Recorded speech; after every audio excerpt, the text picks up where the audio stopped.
Palo Alto studio connecting Silicon Valley and Wall Street. I'm John Furrier, co-host here with Dave Vellante, my co-host.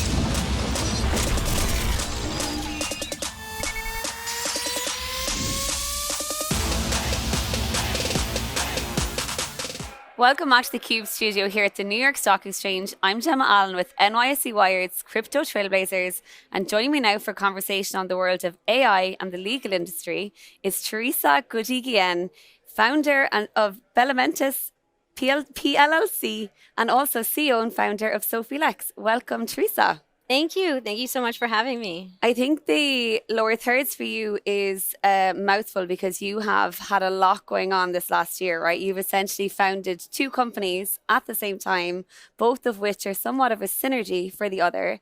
Talk me through Bellementis PLLC and SophieLex. Yes, thanks. It's been really exciting. And being able to take advantage of a lot of the technology that's out there, because I've been working with these innovators and visionaries for such a long time that now to be able to feel like I'm entering into that space a little bit with them and being one of the builders is a lot of fun too. So Bellementis is a law firm, roughly out of like a beautiful mind as this beautiful craft of the law, the way that I view it, and how AI can make this craft even more beautiful. And, or it could do the opposite, depending on how you use the AI. And then at the same time, launching an AI legal platform that would be available to everyone. Initially the beta testing and everything is going through SophieLex and a handful of people who, other lawyers and law firms that want to be beta testers with us. But it approaches the law completely differently than any of the current systems in AI that you're seeing out there. It does not use any of the frontier models. It's proprietary AI and fully secure. And I basically have been solving my own problem. Wow. And how to do sophisticated, elite legal practice with AI. So the system is being built to implement some of my reasoning and like the thinking, how to think through some of these issues, and think like a lawyer, because thinking like a lawyer is much different type of analysis and process. Well, I love a founder story that starts with necessity as the mother of invention, right? Because they're often some of the best stories we know and hear. Talk to me a little bit about your background, though. Like, you've had a very interesting career. You have been knee-deep in the world of TradFi and DeFi for quite a while, a complex space with a lot of change. Bring me up to speed to the moment you decided to found these two companies. Yeah. So I've been in traditional financial markets for about 25 years. I worked at the Securities and Exchange Commission. I mentored under former SEC Chairman Harvey Pitt for many years, who was mentored under former SEC Chairman himself. And so there's like this lineage of SEC Chairman, which is why my traditional securities understandings go back much longer than my age, because I would sit with Stanley Sporkin and Harvey Pitt and listen to all these stories about when the FCPA was thought of and created, and just going back to the 40s, really. And so the understanding the history is very important, because we learn from history, and history does repeat itself. And so a lot of what we're seeing isn't terribly new It's new in the innovation in the tech, but it's not new as in this type of transition and modernization of financial instruments.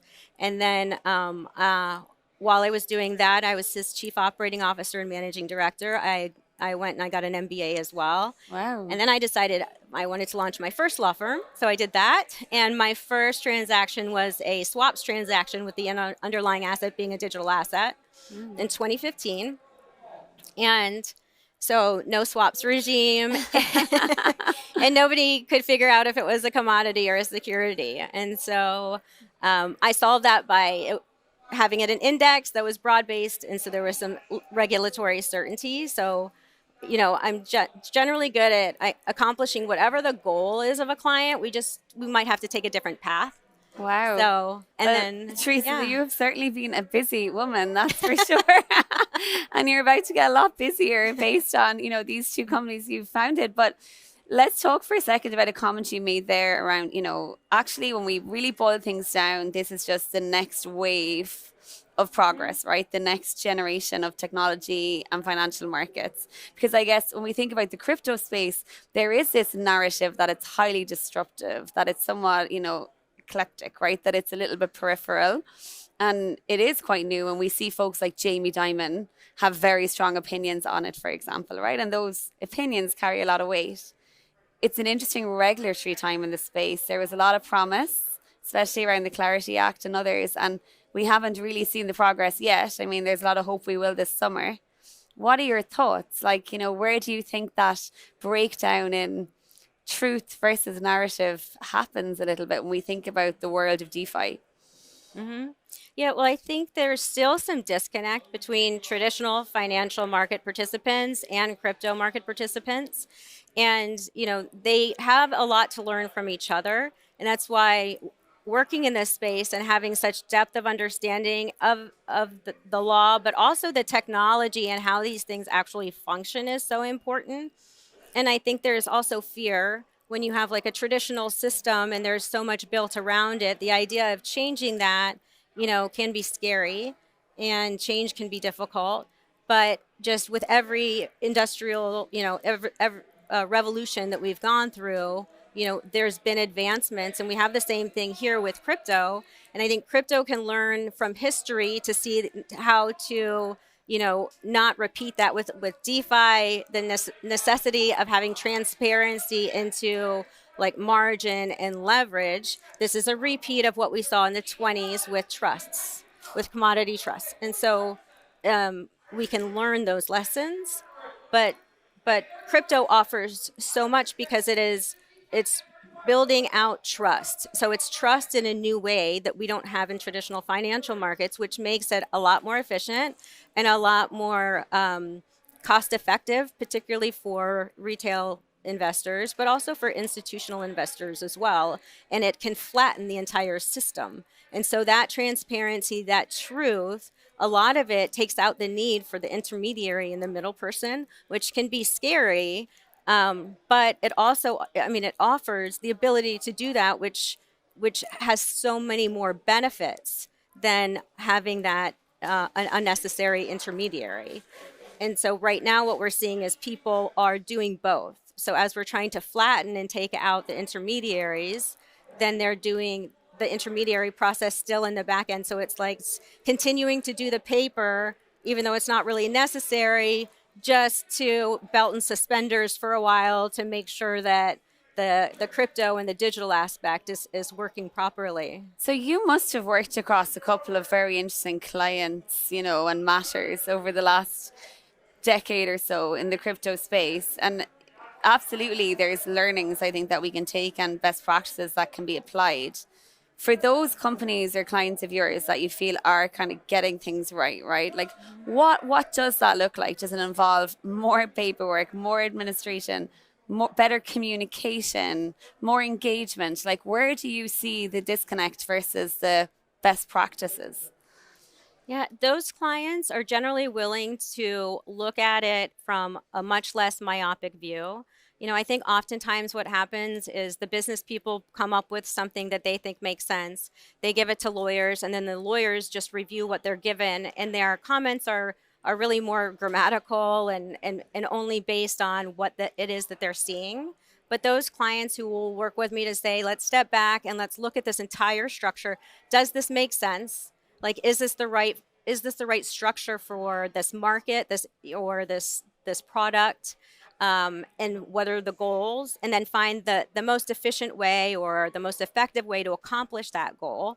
And willing to, you know, go and ask for that exemptive relief if that's what it is, you know, and go before the commission and ask them for different things. I mean, the SEC can basically exempt anything. Like the expansive power of the exemptions under the 33 and 34 Act are immense. Wow. I've been doing these exemptions for like 20 years. And so requesting exemptive relief. So it's no different. It's just with a different type of product. And now we have the SEC and the CFTC working together and wanting to build together and reassess and look, do these definitions make sense? Do these frameworks make sense?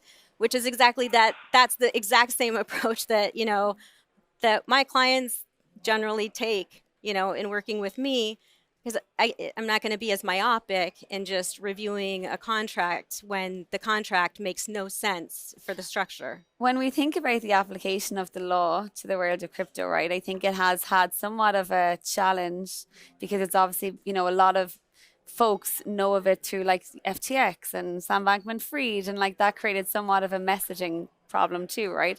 But actually, there is also somewhat of a paradigm shift around how you think about the world of traditional finance versus the world of DeFi, and whether one methodology and modularity applies to the other. Do you think it's a case that like there is a lot to yet be uncovered and written? Or are we just trying to kind of like take a square peg and push it into a round hole? Like what are your thoughts on the legal side of it? Yeah, I think it'll continue to develop, and I'm very optimistic with our current chairman of the SEC and CFTC and how they're approaching it this way.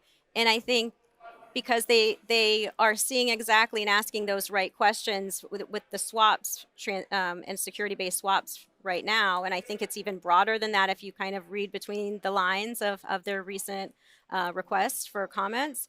But we have traditional securities and commodities and the way that we look at them, and they were based on certain rights and certain risks. And then the whole purpose of regulation is to kind of correct for some market structural issue, some incentive issue, to align incentives, and just it's a corrective guardrail. And now that we have these digital assets where you can now take these different types of rights that before were intertwined, necessarily separated, and now they're mixed and matched. And so you have something that's like part kind of a security risk, part a commodity risk, and something that's overlooked, I think, far too often is the derivatives risk, which is the leverage and the margin kind of requirements, and looking at transparency there that people aren't over leveraged, right? Because that's what can lead to the real cascading down of the markets. But it's that modularization changes the entire risk structure. Plus, you have some technology on top of it, which can really mitigate risks and and change the reason that some types of products were not permitted before, but those risks now don't exist because the technology has basically solved for various problems. But then the technology also creates other problems. so you have to like look at it as something a little different, a paradigm shift. It's layered. Let's stay on technology for a second though, and let's talk a little bit about SophieLex and what you're building there, because I am somebody who worries a lot about this next generation of knowledge worker, right? Folks that are leaving college, trying to get associate roles at law firms, accountancy roles, all of these things that we came to just know and expect. I truly worry. I'm like, what is this? How is this next generation going to learn, right? Companies like Harvey obviously present a great opportunity from the perspective of, an agent replacing an associate at a much lower cost. But again, there's challenges, right? How do you think about that in building SophieLex? And how do you think about the unique selling point of a technology like this, an industry that's become very LLM driven? Yes, well, I think that it's that's part of the reason I'm building SophieLex is because of this problem that I see in the legal industry and the use of the frontier models, and they're kind of being layered on top of the legal industry, which is not how you practice like sophisticated elite practice.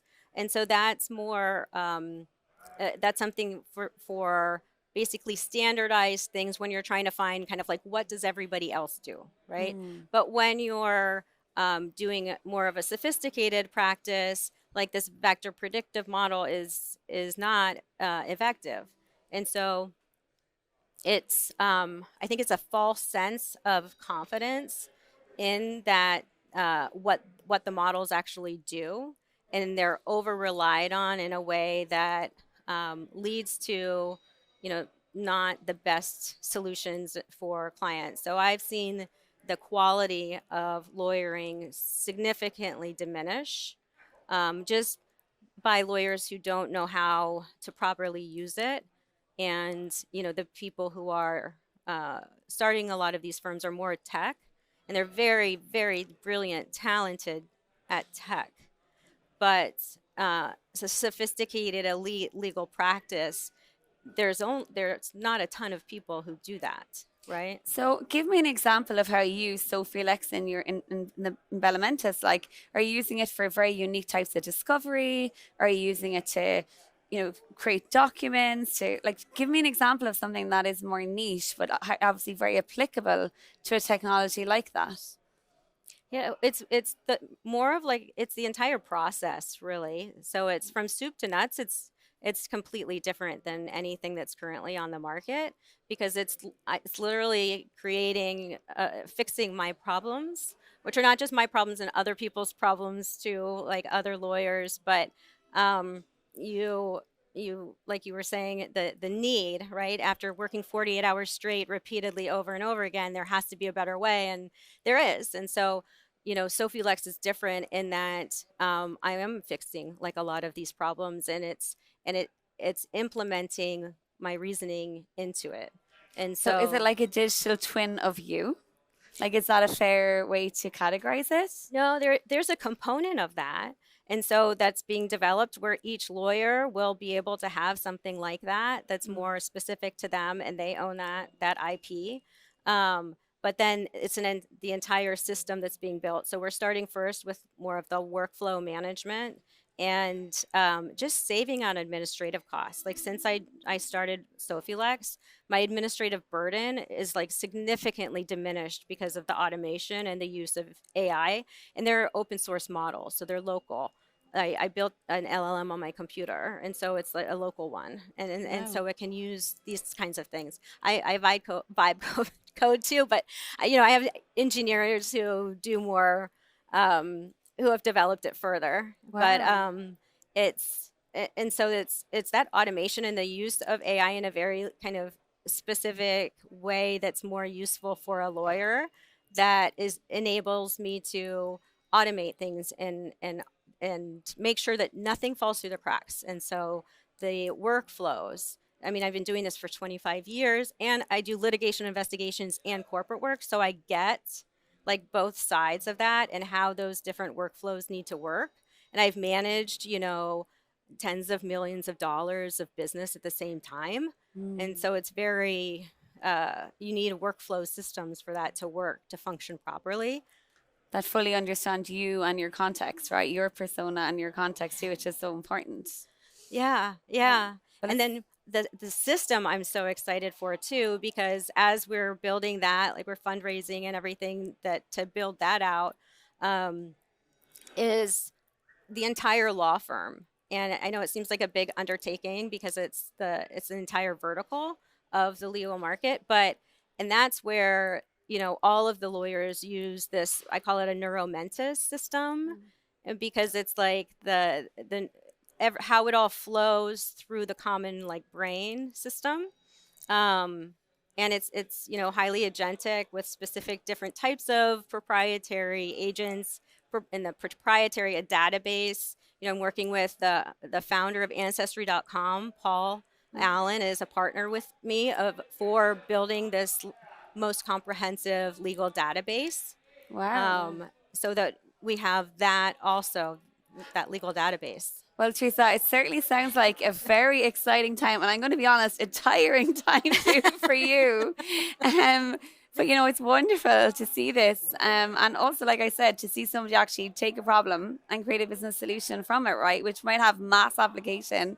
We certainly hope so. What's ahead? Close us out. What does the next 12 months look like for you across these two entities? My hope is that we can just build very quickly SophieLex, and then the firm will be able to fully use it I mean, we've already built up so quickly within 2 months. You know, we have over 20 people, and I do think that you can have a full service firm with about 60 people, which now takes 1,200. And it doesn't replace lawyers, but it amplifies and scales them. And so it enables you to do more things. So hopefully SophieLex is in, you know, all law firms and in like general counsel's offices, and we see the quality of this beautiful craft that's, you know, it's like one of the first crafts just kind of revive into what it is supposed to be, because that's the defender of our democracy, of our society. And that's why SophieLex is Sophia is not just my daughter, but means wisdom. And then Lex doesn't just mean law, but it means defender of mankind. And so this is like this wise kind of legal system defending mankind. And I hope that what this does is it's a resource and a tool for all lawyers to be the best that they can be. And we continue this beautiful craft because it's so important. Well, Teresa, it's certainly wonderful to see a woman building her own paradigm to meet this next moment. So thanks so much for joining us on theCUBE. Thanks so much for having me. I'm Gemma Allen here at theCUBE studio at the New York Stock Exchange. This is NYSE Wired's Crypto Trailblazers. Thanks for watching.